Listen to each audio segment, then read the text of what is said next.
Dave, no Chris Russell on the ice this morning. Did he get take a shot or something last game? Yeah, day-to-day lower body injury for Chris. And it appears that Caleb Jones will be back in. Yeah. They play a different sort of style. What do you want from Caleb tonight? Jonesy's been all right since he's came back. He's he's an agile defenseman. Got to make sure that he's moving the puck well, but he's really dug into some of the defending part of it and taking time and space away. So he's been solid since he came back. Reed Wilkins, 6:30, Chad.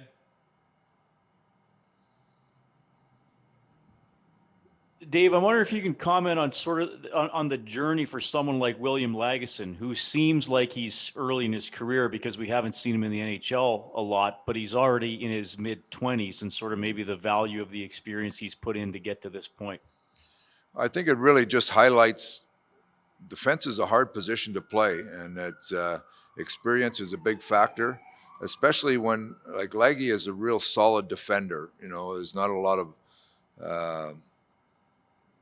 it's not like there's been a big offensive burst and you're waiting for that to happen. He's just a solid player. So he has to come along the way and earn his stripes. And when you're a defender first, it's the experience of reading a lot of those plays, defending the right way. It takes some time. And, we had a situation, that we came into that you had Bear and Jones and Lagesson were all real good players in the AHL when they came, when Ken and I got here last year, and they were all guys that were real good prospects. And now the three of them have worked their way in our lineup and are good players in our lineup. So Leggy's come in, he's got a real solid defending base, doesn't make a lot of mistakes, good penalty killer, and he's fit in well in our lineup. So what's the balance of how a defense core is ideally composed? I mean, obviously McCarr and Hughes and Heiskanen and young players have come in like that and been able to skate and move the puck. But how many guys do you need on your team who are still just do the, I'll call it the grunt work? You need everybody to do all of them ideally, but there is some, there's some situational stuff that you've got to have people that can defend well. You got to have power play guys. You got to have penalty killer guys. Puck moving is a big part of it, and it really goes into the kind of how the whole team is made up. I've seen D-cores that have had 4 good puck movers, but that being said, you can be a good puck mover and still be a good penalty killer, or you can be still a puck mover and be a good defender. Darnell Nurse is showing that this year. He moves the puck well. He's getting some points, but he's a top defender for us. So, there's some people that have both the elements you need. There's some that are more weighted on the defensive part. There's some that are more weighted on the offensive part. So it's how your group is, the makeup of your group, and you got to try to maximize.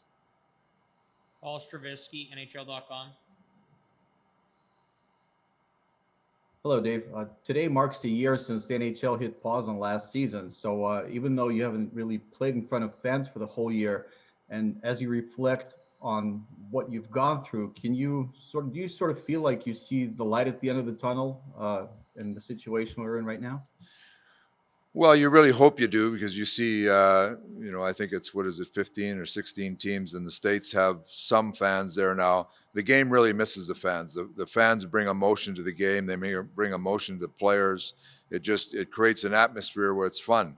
And playing hockey is fun, but playing in front of fans is a lot more fun. And especially in this Canadian division, it would be absolutely crazy if we had full houses right now. Now I don't know how that's going to work in the future, but the game misses the fans. They miss their energy, and I give the players credit because they've dug in. They put a lot of work in. They're dug into the games, and they're emotionally invested. But the fans, they add that extra element that just makes the game a lot better. And as far as just returning to normalcy, what are some of the positive signs you're seeing now, to give you optimism for the future?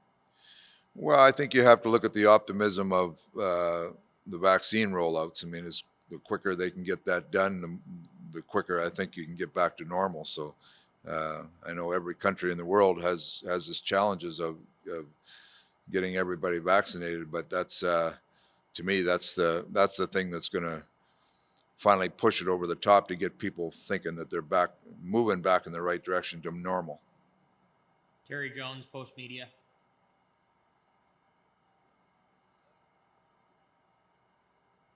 Go ahead, Terry. Yeah, can you hear me? Yep. I say, can you discuss the challenges involved in this compact schedule within a compact schedule? I think you're beginning a stretch of 3 games in 4 days and 12 and 21 or something like that. What are the challenges within the challenges? How important is it to get a game like you had 2 of the last 4 where you've got it in control early and you can maybe use everybody and cut down the ice time on some guys, all of that stuff, and your goaltending? Well, the challenge is to make sure your team tries to stay as fresh as possible with as many games. And that being said, you got to, you're teaching and coaching and trying to make sure things are in place. That's usually done with limited practice time. So it's managing your schedule as much as anything, and not to schedule the game, schedule of how much you practice, how much rest you need. Also with the taxi squad here, you have extra players around. So how can you manage your players accordingly to make sure that you've got fresh people ready to go in if needed? You can cover up on injuries, because when you're playing lots of games, you're going to get lots of bumps and bruises. So there's a whole game behind the game that goes into making sure your team is prepared and physically as ready as possible to compete at the highest level you can. So it's a challenge. It's a challenge. A normal schedule is a challenge. This is added an extra element to that. Can you just add to that about getting? I know you want to do one game is a single game and all that, but the number of times you can get a jump on somebody like you did the other night and relax the minutes. Well, you never want to relax. I mean, you got to have good habits all the way through, but there's some games that become more intense than others, and we're going to have our fair share of intense games. So I would, if I'm going to think one way, I'm gonna bet on more intense games and more games like that than the other night. I think tonight will be a very intense game. So we're not. You'll worry about when you can kind of get some rest in a game, not rest in a game, but not overuse people in a game. But for the most part, you go into every game thinking it's going to be an intense game and you're going to try to win. Ryan Rashog, TSN. Dave, just wondering what the messaging was today, just along the lines of avoiding any sort of letdown tonight from your group after such a dominant performance. You just hit the nail right on the head. Can't have a letdown. There's no room for error here. We're in the second half of the season. We have 28 games left, and every game is of ultra importance. Every point is ultra importance. There can't be any letdown. Wanted to ask you about Ryan Nugent-Hopkins playing center, how you think he's been back there. He hasn't played a lot there this year. And just along the lines of pushing some offense at even strength, what you'd like to see from him in his game. Yeah, the line's been all right the last 2 games. It's they created some chances they didn't capitalize on. I think Pugliarvi had a post. Ennis was in there alone once. Nuge has a couple chances. So it's you'd like to see it go in the net, but they've been all right here. We'll give them another go tonight and see where it goes. Tony Brower, Oilers TV. Dave, you mentioned that tonight marks the second half of your guys' season. What are some of the lessons and learnings from the first half that you guys look to implement moving forward? I think your team is always, learning and figuring out how to win, with the group we have. We started a little bit slow. We got going a little bit. I think we learned some lessons in that Toronto series, and now we bounced back a little bit. So our guys are, the lessons that we talk about every day is not get too high, not get too low. Let's make sure we're doing things right and give ourselves the best chance to be successful every night. And to do that, you need everybody playing at the best level they can, and we have to get our group that's a real coordinated group and play well together and give ourselves the best chance to win. So we've made some strides, but we're looking at the second half. We want to continue to improve. You guys had your longest homestand of the season tonight. You've been around the game for a long time, Dave. Is there really a difference when you close out a homestand on a high note before you guys embark on a road trip? Yeah, I don't know if that's talked about much. You know, we talked about our home record wasn't near as good as our road record, and we hadn't played as well at home. So that was the key for us, and that's what we talked about again tonight. We have to continue to improve our record at home. You know, we'll worry about the road game tomorrow. Jim Matheson, Post Media. Couple of things, Dave. Was there any consideration into playing 7D tonight to get Evan Bouchard in the game?